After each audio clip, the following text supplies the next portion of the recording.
Good afternoon, and welcome to Series 5 of Introduction to Coaching Sports, our Zoom podcast. And again, I am honored today to have a former colleague, but also a professional, Miss Stephanie Vlach. And before I introduce Stephanie officially, I want to give our listeners and our viewers a little bit of background information about Stephanie. Stephanie was a gymnastics performer, a scholarship gymnastic performer at Western Michigan University. She is currently professor of physical education and fitness and sports studies at the College of DuPage. She's been a gymnastics coach, fitness director, kinesiology instructor at the University of Illinois, Chicago, compliance and championship assistant for Conference USA, personal trainer, Pilates instructor, and also ran track and field and coached track and field, a little bit of track and field, if my memory serves me correctly. Stephanie, appreciate you being a part of it. How are you doing today? How are you doing today, I'm Stephanie? doing well. Good, good. Sorry for the little breakup, but that's okay. We That's know that okay. That's happens. kind of The protocol. the with nature Zoom of our podcast. business these days. Right. Well, Well, I my thank name you is so much Dr. for having me. And you're welcome, Steph. Thank you for being a part of this. My name is Dr. Thomas E. Reed, and I am the co-author of Introduction to Coaching Sports. Excuse me, I'm fumbling through my words today. And the other co-authors are A.C. Earl and Chad Earl. And Stephanie, I know we talked a little bit about some of these questions. There are some chapters in the book that talk about psychological skills training and imagery. And I know you have a background in that area, particularly now as an instructor at the College of DuPage in the physical education. And I have to get the new name now down, physical education and fitness and studies, sports studies program department. So let's dive right into these questions, and I'll let you, answer them from your professional perspective. The first question, did you ever use psychological skills training protocols as a gymnast and teaching coach? And if so, what were the benefits? So, I really didn't. And maybe that's surprising, but the reason I didn't is I really didn't know they existed. And so early on in my coaching career, I modeled the behavior that I knew. And so looking back and reflecting back, my coaches implemented some psychological skills training techniques. We did pressure training, right? That you would simulate a competition environment in the gym and try to transfer it. There were some motivational strategies. Sometimes if we looked nervous, we'd be encouraged to take a deep breath or something like that. But we didn't look at those actions as strategies to help our psychological game to enhance performance at that time.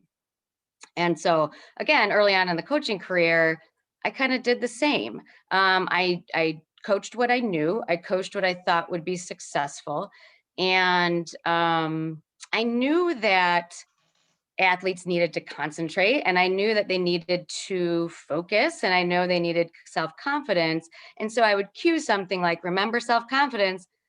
But at that time, I didn't really possess the knowledge to implement an action plan on how we actually build self confidence for an athlete for them to transfer it into the gym or into competition. So, when I went back to grad school, I was lucky enough to take a sports psychology class with Dr. Gloria Balagay.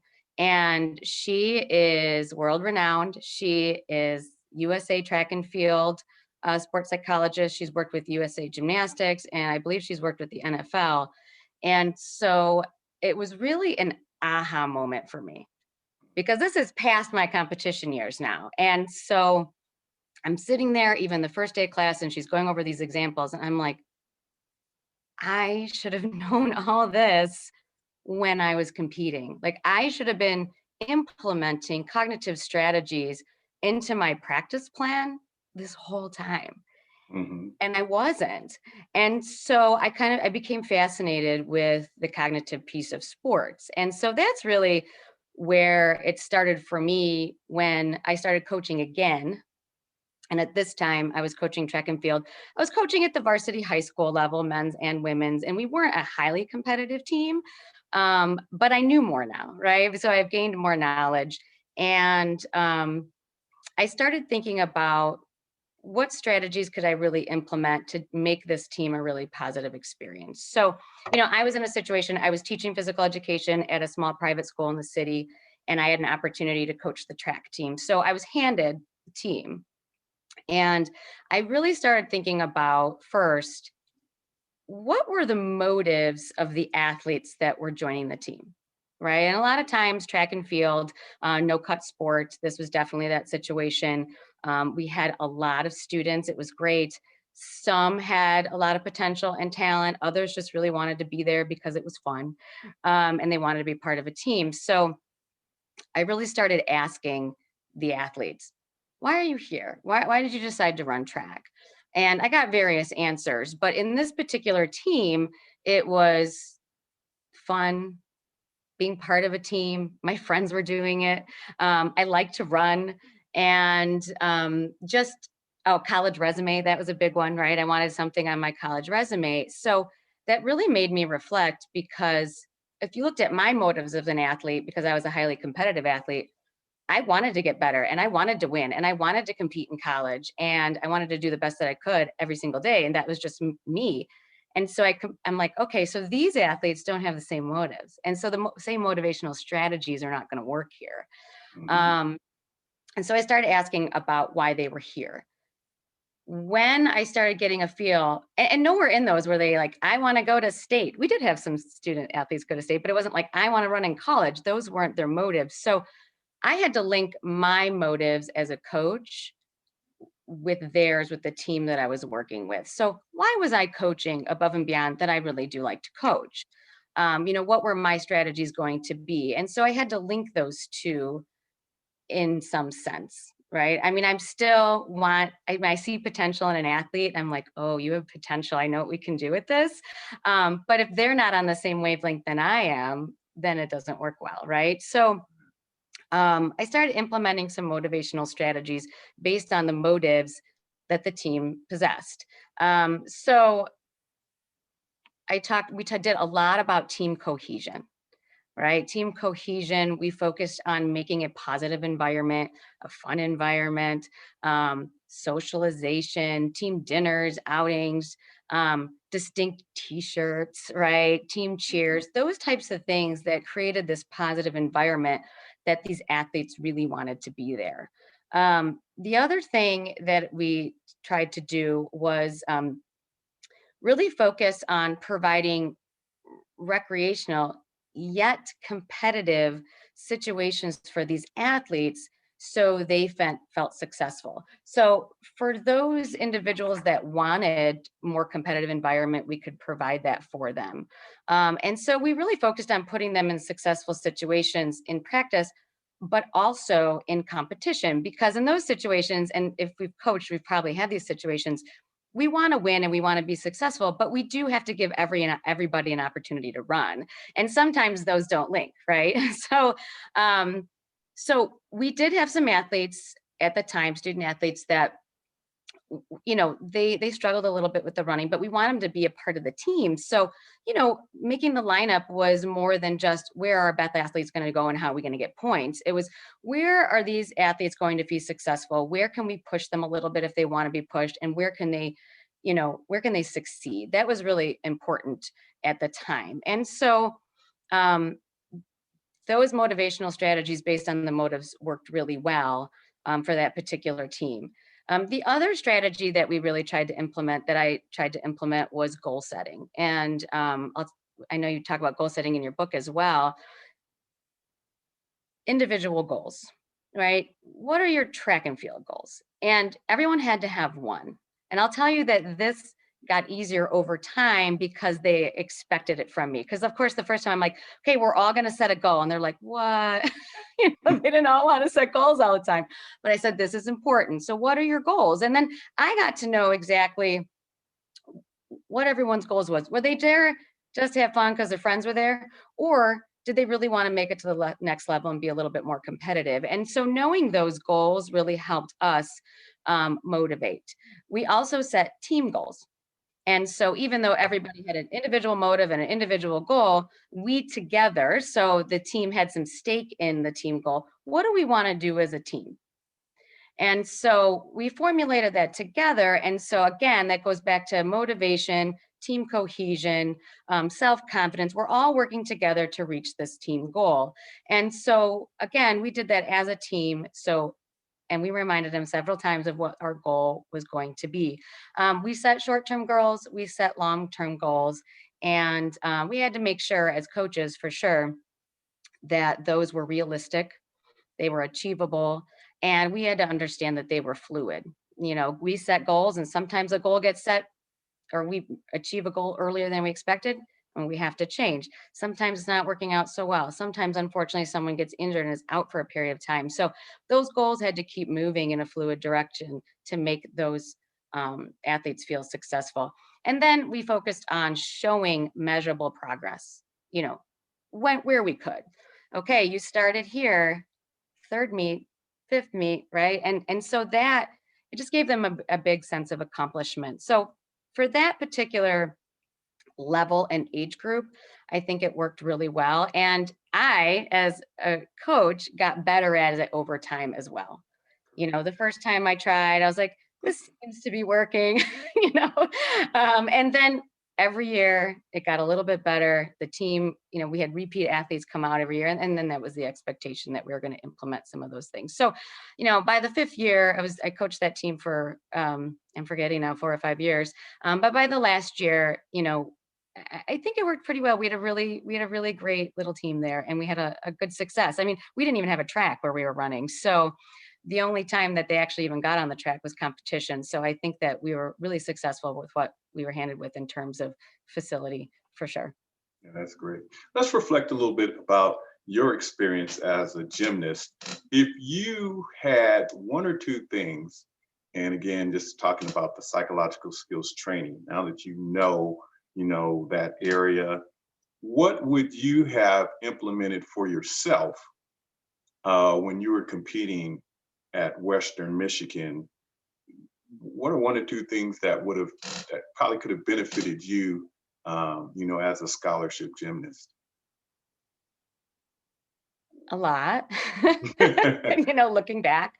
I think for me Okay, so let's just personally, talk and about again, your preparation. That's yeah. yeah. So I think, I can answer you really. Anti-anxiety or anxiety reduction techniques would have really helped Okay. me over time. So I was in a situation, and a lot of athletes are in this situation. I talk about it in class because we can all relate. I came in at a pretty high level. I was very successful early on. And 4 meets into my freshman year, I tear my ACL. Mm, So I'm out. And I never experienced anything like that. okay. And so it was on the balance beam. That wasn't my favorite anyway. And so, in many sports, and especially something like gymnastics, when there's multiple events, anxiety is situational. So vault, bars, floor, I'm super confident. I can get up there anytime. I can control my anxiety. And when they put me in that beam lineup, I heard my name, and oh, I just felt so much pressure. And there was this huge fear of failure for me. Fear of failure that I would fall, fear of failure that I'd be scared, fear of failure that I would hurt myself again, and fear of failure that I would let my entire team down by falling off that beam. And so I didn't realize at the time that that was anxiety. I didn't realize at the time it could be controlled. And I didn't realize at the time that those were normal feelings. And so I think even just understanding that those are normal feelings, you go, okay, so I'm not the only one nervous about this. And it could be another event, another situation for another Sure. athlete.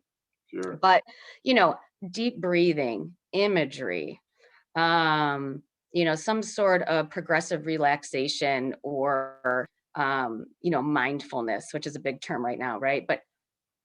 And I don't know exactly what would have worked for me, but I remember trying to do a little imagery for myself, but I didn't do it right because I would always imagine myself falling off the beam.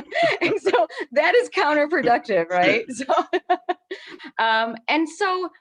I do think that would have helped a lot. I was a very, my personality trait is a confident person, and I was confident in my craft, except for that situation, and that's where I needed the help. So, I'm very aware now in class. So I'm not in a coaching role anymore, but in class, when I have athletes that are going through something, it looks, and I'm not even their coach, but those are normal feelings, right? We all have them. I had them, and I wish I had these techniques back then, just to calm myself down. And so I think that would have been the biggest plus for me to enhance performance. And ultimately, that helps an all around score, that helps you get to regionals, that helps you perform better at other events, and it helps your team. Yeah. So I Yeah. think a lot of us could have benefited from that. Okay. Uh, what advice would you give coaches and student athletes who want to use these training techniques? You've mentioned, addressing some of the student athletes that you have in class. What would you tell them? If you had a student athlete, you pull a student athlete to the side and you just say, hey, you look like you're a little stressed, or maybe in a conversation, anxiety comes up as they're kind of conveying to you what they're going through in their sport. What do you tell them? What advice do you give them? Yeah, I'll address the coach first. Okay. Well, I'm actually both the athlete. I they're worth your time because they work. And, we have to start thinking about this. And I guess I am addressing the athlete too, because if the athlete doesn't buy into what the coach is trying to provide for them, then it doesn't work either, right? It's a partnership. Um, but we have to think about this as just another regular piece of our practice plans or our practice package, I guess. And we are really good at strengthening physical skills. I mean, that's what we do, right? So sports specific skills, as well as in a strength and conditioning environment, we take speed, agility, a reaction time, movement patterns, and we practice them in a strength and conditioning environment to transfer them over into field, track, gym, wherever you're competing. And so we're really, really good at doing that. So we have to start looking at the cognitive piece in the same way, that we can train and we can use the cognitive sense, and we can use psychological skills training techniques outside of the gym, pre-practice, maybe at home, whatever works, and transfer them over into competition. It's very similar in terms of the transfer bees. And so, if we, I always say, and I talk about this in my class too, once you get to a collegiate level, everybody's good, right? Or we wouldn't be there. And so if we compared two athletes, apples to apples, and said, okay, same ability level, same skill level, same position, even, and why is one more consistent? Why is one better in clutch situations? Why is one better in pressure situations? Why can someone perform on the balance beam and someone can't? Um, and so that athlete that's able to use the cognitive strategies or have that mental toughness, 9 times out of 10 is going to perform better than the other. And so that's kind of the piece that can give us our little edge. um, I think those that want to implement in a team situation is to choose one or two strategies first, and attempt to implement them. So, say like goal setting, self talk, imagery, and you talk a lot about these in your book as well. And pick one, because just like if you were teaching a new athlete, not even a new athlete, but an athlete, a new skill, you can't throw 20 cues at them at one time because they're going to be like, wait, I don't know what to prioritize and I don't know what to do. And so we have to prioritize our cues in that way. So it'd be the same way. It would be very overwhelming to implement 10 things at one time. I'm being exaggerated, of course, but 10 things at one time as a coach implementing something as well as an athlete trying to take in all that information. Mhm. So choose a couple or one or two that you think might help for you. Goal setting is always a good one and a fairly easy one because people understand what that is. So it could be overwhelming too much at one time. And just like physical skills take practice, so do cognitive skills. They take practice to perfect. And so we can't really expect, like, okay, imagine yourself shooting a free throw in a pressure situation and making the basket. And then the next day it happens perfectly. So unfortunately, it doesn't work like that. So we have to work on cognitive skills just like we would with physical skills as well. Um, I think another strategies can be implemented at a youth level. I mean, they wouldn't be implemented in the same way, be developmentally, but early on, if we see a youth athlete, a young athlete stressed about a situation, we can teach them how to take a deep breath and feel grounded, right? And Sure. exhale the Absolutely. worries. Yeah. And so, and I'm kind of switching gears here a little bit, but even if that youth athlete doesn't go on to continue to compete, look at the test anxiety, academic anxiety, job interviews, right? So these things transfer. So we're teaching them these skills early on that they can transfer to sport, but to other walks of life as well. And there's not really a size fits all strategy. So when we go over some of these techniques in class, some of the students like some of the techniques and some of them don't. And I say that's okay. You need to find out what works for you. And if you're going to be a sport professional, you're creating kind of a toolbox of techniques that you can kind of pick and choose and use. One might not work for this athlete, but might work for another. Maybe it's not great for you, but it works for somebody else. So just having some knowledge about what is even available, even if we don't know everything about every technique, we have the tools to research and look up and talk to people about how we can use these. Mhm. As an athlete, I try not to cross my line too much because I am not their coaches. I'm their teacher. And so it's really up to the coaches to implement what strategies, physical and cognitive, that they feel is best for the athletes. I think for me, what I feel comfortable with, if someone does bring up something in conversation, or I can tell they're stressed, or I do see some student athletes and others, of course, but a lot of times student athlete walk in on a crutch, right? I can tell that they've been injured. And, I think I just want to say, I know it's hard and you're going to get through it. And I've been there and other people have been there. And my door is open if you want to talk about it. Mhm. Because that then puts, then if they want to come talk to me as opposed to me lecturing. So I just don't want to step on toes in any sense. But I think, again, I'm putting myself back in those shoes too, just knowing that it's a normal reaction and it's okay to be anxious, or not everyone is great in every single competition, even if you're the best athlete in the world, right? I mean, we have good days and we have bad days, and that's okay. And we're going to pick ourselves up and we're going to do better the next day, or at least try. Yeah. Yeah. Very good point. Very, very, very professional So thanks. response. you know, Part of what we do, and you as a coach, me as a coach, and also as a college instructor, is that we try to have this what we call character development. And Hmm. I know this next question is a little challenging because I combine character development with sports marketing. Right. And so, if you had to talk about character development with sports marketing, because I always felt like the athletes are marketing themselves. They don't know it a lot of times, but they're always doing that when they're out performing. And you had to put the two together, if they had to coincide together. Uh, how should coaches or student athletes use both concepts to build their marketing brand? Now, a lot of coaches don't realize that it doesn't matter what level you're coaching at, you are developing a brand. I'll just give an example. I remember when I was in Illinois, my next door neighbor decided he wanted to coach basketball. And I think the biggest plus was that his son was really enjoyed basketball, so he took on this youth program. And after his first year, he goes, "Wow, man, I have to go out here and I have to recruit, some better kids." And I said, "Well, how are you going to do that?"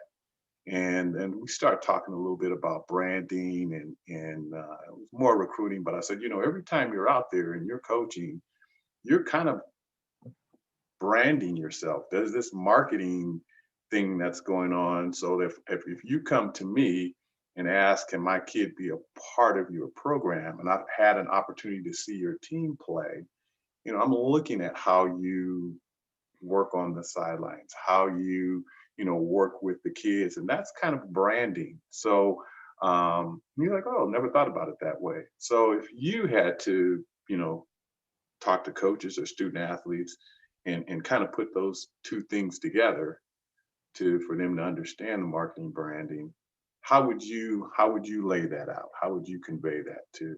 Yeah. Yeah, I thought about this question for a long time because there's a lot going on with branding right now, especially with the NCAA policies changing on name, image, and likeness. And I don't think Right. any of us really know where this is going to go. But I've been thinking about it even before your question came about. Like, okay, what do I feel about this? How is this going to work? What am I going to teach? Um, and so, we live in a society that, the majority of the overall, they love sports. And so we're kind of always in the limelight in some way, even if you're just your neighbor coaching a team, you know, the actions they portray, the words that they use, the chit chat around the neighborhood, all that stuff, formulates this image about who you are as a coach, an athlete, and then as a team. Mhm. And so, it's hard to understand that if you don't really have a huge background in sport marketing. Um, I'm a firm believer that sport does develop good character, or strong character traits, because we can probably all have a discussion on what's good character. But you mentioned several in your book, right? Discipline, teamwork, working with others that maybe who are different from you, perseverance, self confidence, dealing with success and adversity, respect to coaches, players, officials, even parents, and really just promoting, like, a healthy, active lifestyle, right? On some levels. Um, but society kind of it has come to expect that this is the way we are all the time, right? And Right. we're human, and sometimes things happen. Right. Um, so, that being said, athletes more than ever are going to be starting to build their own brands. I mean, it's already happening. I've been trying to keep up, and I'm like, wow. I mean, people were sitting on the sidelines with their campaign ready to launch it in July. And there are now certifications about this I've seen, and education about this, and I'm sure agents, trying to find it. I mean, it's going to be big. And so, with social media now, it's really changed the landscape of marketing. Mhm. 100%, for good or indifferent. So, it's easier than ever to build that brand, and get compensated for it in some way. And so this is an exciting time, but in my personal opinion, it's a bit frightening as well, because there's so much unknown. Um, so, marketing and branding, they create a distinct and unique image of some, in this case, an athlete, a person in the consumer's mind. And in this case, we can kind of take out consumer and talk about students and student athletes and parents and teams and communities and the institution as a whole, athletic departments. And so, in class, we talk about, I use Nike as an example because everyone knows that it's a big brand. But I said, what comes to mind? What are three things immediately that come to mind when you hear the name Nike or you see that swoosh? And a lot of times it's like elite, quality, performance, something like that. And over all the semesters I've been teaching sport marketing, because I've been teaching it even before I came to College of DuPage, um, the same kind of six descriptives come up. That's very purposeful on Nike's part. They formulate an image. So when you go into that store and you say, okay, I want something that's quality, that's going to last, and it's a good product. And then I want something that elite athletes use, and I want to feel elite. And then you're like, I want something performance driven. Oh, Nike is that way, right? So, now our athletes are getting into that. So I think athletes, I started looking at like marketing planning and how do we relate this to the athletes, and I'm talking obviously about college in a collegiate setting, but I think athletes really that are going to be in this position, because not all athletes are going to have an opportunity, but a lot of them will. What are your core values as a person and as a student athlete? It's almost like creating a mission statement for yourself, right? Like, what are your core values, and how do you want your brand image to be portrayed in the public eye? I think that's really important because, especially with social media, something goes out and it's not coming back ever. And so, they have to think about, how do I want to be portrayed? What are my core values as a person and as a student athlete? And then they need to establish some goals and objectives for themselves. Like, what do I want to get out of this branding campaign or this branding initiative that I'm taking onto myself? Am I creating awareness for myself? Am I marketing my athletic skill and talents? Am I trying to get some compensation? And maybe it's all three, right? But what are the goals and objectives, and why am I really doing this? And then they have to come up with some sort of an action plan. Again, is it on Instagram? Are we going, on TikTok? What are we doing? Like, how are we creating this brand, and how is it getting out to the people that we want it to get out to? And so there's got to be some hardcore tactics on how they're actually going to create brand awareness for themselves. And then, once that plan is implemented, I have to stress that, it's got to be continually evaluated, and going back to, you know, is the camp, I keep calling it a campaign, but is the branding initiative that I've released and is out in the public now, does it really match the core values? Is it working? Is it meeting my goals and objectives? Because, in an organizational situation, those marketing plans are fluid too, as things change and maybe athletes get accolades somewhere, or maybe something doesn't go so well, right? So we're constantly changing. So there's definitely an added responsibility now on these student athletes to really kind of manage a brand. I mean, that's what they're doing.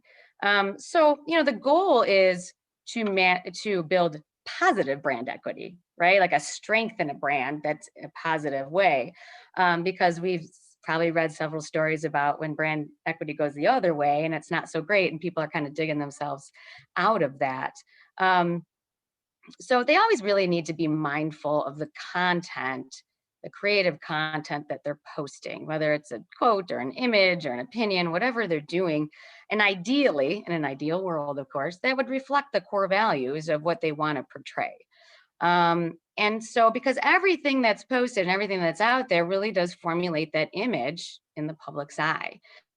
Um, you know, they're representing their team, they're representing the institution, they're representing their coaches. And so that's a lot on shoulders too. And then, there's going to be a lot of third parties involved, and organizations wanting to partner with these athletes. And athletes also need to realize that, yes, they're sponsoring, or they're representing of an organization, but that organization is also representing them. So ideally, the organizational values and your core values would match, whatever those are. And so that's something to keep in mind. And then I think the mom in me comes out here, but like, we as sport professionals have to keep the student athlete welfare in mind here. I'm That's kind of my nervous piece of it. It's a lot. It's added responsibility. They're going to school, they're trying to get an education, they're trying to do the best they can on the field. They probably want some sort of social life because they're in college. And now they have an added responsibility of kind of managing this brand. And it's a lot. And we have to realize that these are still young adults, 18, 19, 20 years old. And so I'm sure people are. But that's really what comes to my mind, the student athlete welfare. And, back kind of pulling it back into character development, I think all these stakeholders that are involved are kind of expecting to a point that these athletes that are being represented have high moral character, right? I mean, that's what, Right. if an organization, you would want your athlete to be portrayed as someone with high moral character. We can argue, we can kind of have an argument on other podcasts if that's even fair, right? But because we as a sports, sport professionals, like, yes, it builds character. Yes, yes, yes. It's kind of like, okay, prove it now. Now you've grown up in the sport world, and we're expecting you to be disciplined and work ethic and a role model. And so that's a lot on someone's shoulders at a young age. And so coaches need to be mindful of that as well. I mean, as especially those student athletes that are in high demand, I mean, that's a lot for them to take on. Coaches need to be mindful.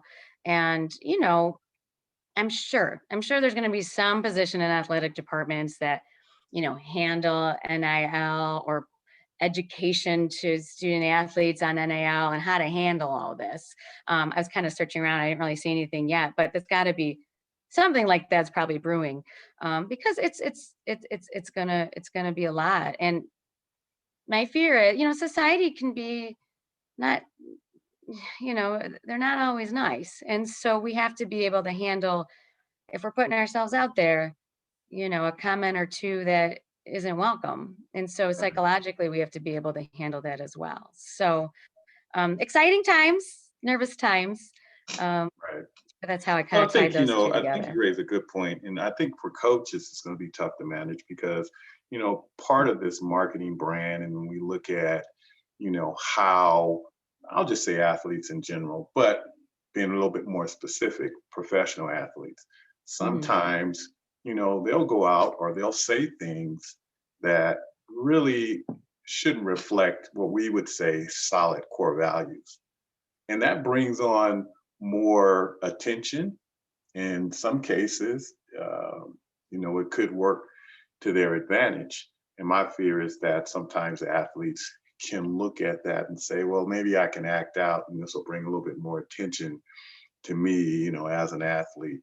So I think, that's a good challenge or a great challenge for coaches today in order to be able to kind of talk about character development with their student athletes and put it in the right Mhm. perspective so that if there is some branding going on with that individual, it's shown in a very positive light. And then lastly, I don't know if you're aware of this, but now I know some friends of mine, we have talked about this now, basketball now signing these kids that haven't even started high school. And I just think I read the other Mhm. day where this eighth grader just signed a $50,000 contract. And I know one of the kids that's getting ready to be a freshman, I think, in high school, just signed $1 million contract. And so it's, Wow. yeah, and he's going to be a ninth grader or something like that. It's projected to be one of the top, basketball players, youth basketball players in the country. So coaches are going to have to definitely pay attention to that, and also parents as well. And which kind of lead me into the next question. I know you're a mom, and I know your kids Mhm. participate in I athletics. do. And so let's talk about this athletic triangle. And I posed this question because I basically, it was something that you came up with when you put down, hey, athletic triangle, and I said, hey, what are some topics that you think you'd feel comfortable with? Um, so understanding the athletic triangle, and I'll let you explain that a little bit. Concept. I know it's key for parents, athletes, and coaches. And if you were consulting all three or talking to a group of individuals, parents, coaches, and athletes, what would you tell them about understanding this athletic triangle? Uh, what advice would you give them? Each group, if you had just something to give them real quick. And I know I've been in situations where I was director of a travel basketball program, and we got to like 24 teams, and we'd have the athletes, we'd have the coaches, and I'd have the parents. And I would try to convey a message that, all three are important stakeholders. And then I tell the parents, hey, here are some things you need to be mindful of. Don't try to coach your kid. Don't get on your kid. I tell the coaches, to kind of present a demeanor that other kids would want to come into our program. And then I would also talk to the athletes and say, hey, listen, you represent your family, you represent Velocity Sports Performance Training or your high school team, and try to give them each a little piece of what this triangle looks like and how it all kind of works together. What advice would you give that group if you were speaking to, all three of those stakeholders?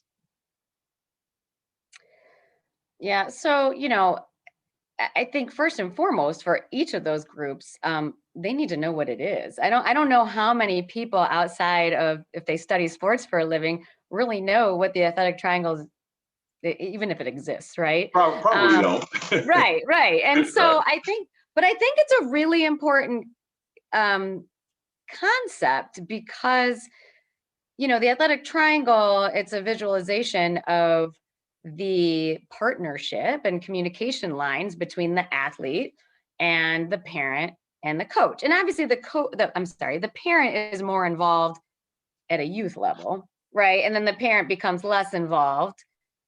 I mean, there are always exceptions to the rule, right? But less involved as the athlete gets a little bit older. But I think educating all those three stakeholders on what it actually is really important and why it's important. And you're not going to go up to a 5-year-old soccer player and be like, let's talk about the athletic triangle. I mean, you would probably put it in different terms and teach them that, open communication and respect for all parties is part of sportsmanlike behavior, right? So something like that. Um, but we have to all those stakeholders have to realize, especially the adults in the stakeholders, so the coaches and the parents, that this model can, if it works well, can have significant impact on the psychological development of a child. And we hope it's always positive, right? But that's not always how it goes. And so if we don't work together in collaboration, because all these three stakeholders are very important for a positive experience for the child, then there's a disconnect there. And sometimes we hope there's not a negative um, experience, because that's when we see student athletes, or in this case, youth athletes, dropping out of sport, and that's not what we want. Um, so, in terms of each individual group there, the child's role is that of an athlete, right? They're there, depending on level and age, um, to have fun, be a good team player, socialize, learn respect for their teammates, and then the coaches, the parents, officials, all the adults involved. Um, Skill development, work ethic, right? Put in effort. And so that is really their job. Their job is to be the athlete. And at that age, if they're younger, we count on the adults to do everything else. And so our roles are really important. The coach is the team leader, and they have been given the authority to make team decisions, but they're also tasked with creating that positive team environment, and also tasked with open lines of communication with parents. I mean, again, you said I'm a mom, I have 3 kids, and they've all been involved in sport. And we're trusting, especially at a youth level, they're a little bit older now, but like, you're trusting your child with another person. And so yes, there's emotion involved, and some parents are more emotional than others. um, but they're tasked with this positive team environment, as well as character development and skill and strategy development, sportsmanship, and then some performance, depending on what level that you're coaching at. And so, I, open communication with parents, even if it's not what the parent wants to hear all the time, is really important. I think the parent has the hardest role sometimes, because they're supposed to be in a support role, and they don't always want to be in a support role, right? So they're supposed to be supporting the child, supporting the coaches or guardian, whatever the situation is, and they're not in charge. um and so ideally, in an ideal world, that parent, we need to educate and really influence that parent to respect and support the child and the coach And sometimes you got to agree to disagree. I mean, it just happens, right? There's always going to be some conflict. Um, but ignoring conflict or talking to another parent about the conflict, or, talking to your kid about the conflict as opposed to addressing the adults, there's where that disconnect happens when one party isn't willing to communicate, or one party isn't able to face some adversity that's happening or whatever, and that happens, right? So ultimately, to the adults in the triangle, we have to communicate, and we have to make sure that we have that child's experience as the top priority. Because I think, and even as a parent and a coach, sometimes I have to check myself and take a step back, especially when my daughter was in gymnastics. I have to be like, I'm not the coach, I'm the mom. And I had to like really think about what I said and what role I was playing. And I know that sounds kind of crazy, but I'm like, I don't want I don't want to tell her one thing when the coach is telling her another thing. They have their own philosophy. And so, it was a struggle a little bit because I coached gymnastics for so long. And so I'm like, nope, I'm the parent in this case. I'm going to volunteer at the concession stand and I'm going to say great job. And that's what I'm going to do. But, those lines get blurred a little bit sometimes. So, you know, knowing what it is, why it's important, that it does have an effect on the child's experience as a whole, and then making sure that that child's experience is the top priority. And there are times that it doesn't work, or there's not good fit between parent and coach, or coach or athlete, and then you have to find other situations. Maybe you go to another organization or club or whatever the situation is. That happens.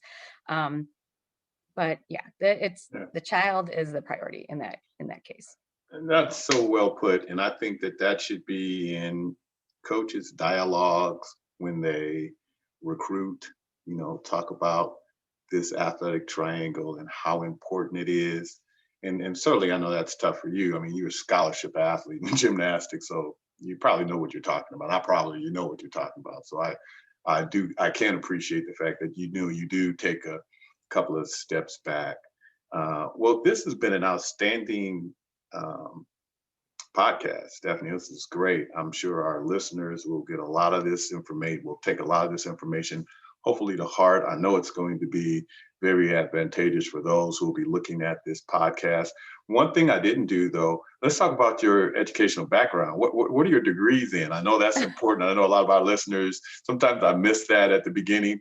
But so what was your educational background? What's your degrees So my undergrad is in exercise science, in? and I minored in business.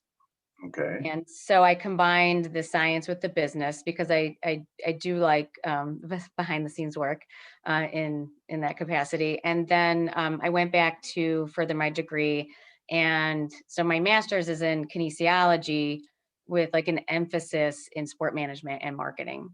Okay. Um, and so that really opened a lot of doors for me, and I've had several roles over the 25 years ish that I've been doing this. Um, and so, yeah, looking back, I really got into exercise science in an infancy, when it was kind of very, very physical education teaching based. Mhm. And early on, I'm like, I'm not going to teach PE. I'm not going to teach PE. I'm going to go in exercise science. And here I am most of my life. I've been teaching PE. It's where I'm meant to be. But when you're 18 years old, you don't know sometimes. Well, we Um, know under that umbrella, sometimes I think physical right. education does not get a good, I don't know the word I'm looking for, but somebody, they look at it as, oh, you're going to be in the gym just teaching. We know under Hmm. that umbrella, there are so many disciplines There are. in physical Mhm. education, as you well know and I well know. And we take on a lot of hats as, even if you're not a coach, but even as a physical educator. There are a lot of things that we can discuss that fall under that umbrella in that particular discipline. Well, I want to thank you so much. This has been outstanding. I appreciate it. It's always good to see you, and I thank you Yeah, for it's taking always out the good to time. see you. And thank you for taking out the time to be a part of this Zoom podcast. I really appreciate it, Stephanie. Any closing comments that you have?